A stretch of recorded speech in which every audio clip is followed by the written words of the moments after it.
अस्सलाम वालेकुम। अज मैं तुहानू दसांगी कि चने किवें पकाई ने। सादे मतलब कि काले चने हैगे ने सादे तरीके नाल पकाने हैगे ने ते किस तरह पकाई दे ने यह तुहानू मैं दसदी ही और तरीकाकार भी दसदी हां कि की पैंदा विच चनियां दे विच। पहले तुसीं चनियां नू इहदे विच पा लेना। चने मैं 2-3 घंटे पहले ना भिओ लए सी। इन्हां नू चंगी तरह पहले भिओ लेना फिर धो लेना है। धो के ते इन्हां नू फिर पकाना है। बहुत मज़े दे पकदे ने। सादी जी हांडी हैगी है। 2 गिलास पानी दे पाने ने। सारा पानी पै गया। 4 चम्मच है ने अदरक लहसुन दे यह पाने ने।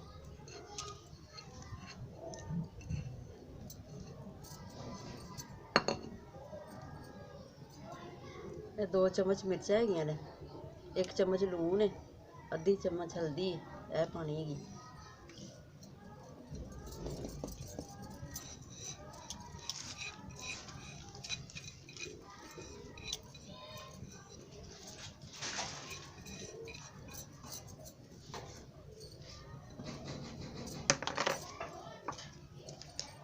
दो दरमियाने प्याज है ने गंढे ते यह भी पाने है।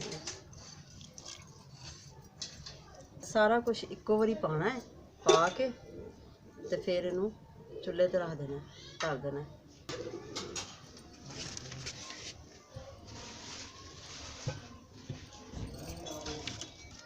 चुल्हे ते हांडी रख दी है। हुण पानी जो खुश्क होएगा फिर तुहानू दसांगी कि किस तरह भुनना है। पानी साडा खुश्क हो गया चनियां दा ते भुनन ते आ गए ने चने।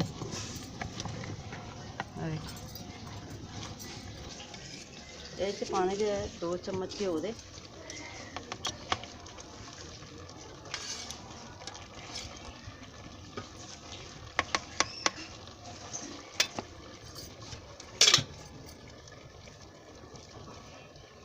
दो अदद टमाटर ते हरियां मिर्चां 4-5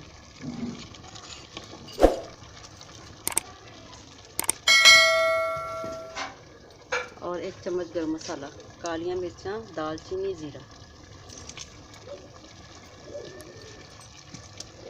इन्हू चंगी तरह मिक्स कर देना ते ये जदों भुनन ते आएगी फिर तुहानू दसांगी। हुण असीं इहदा भुनन दा इंतज़ार करने। साढ़े चने भुज गए ने ते हुण असीं इहदे च पावांगे पानी। पानी तकरीबन इन्ना के पाना है 1 मुट्ठा।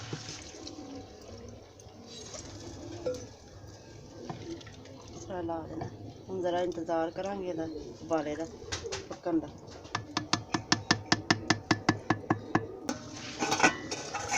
माशाअल्लाह चने हो गए साढ़े तैयार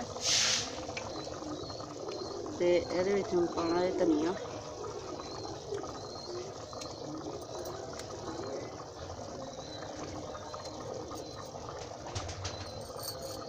और 1 चम्मच गर्म मसाला।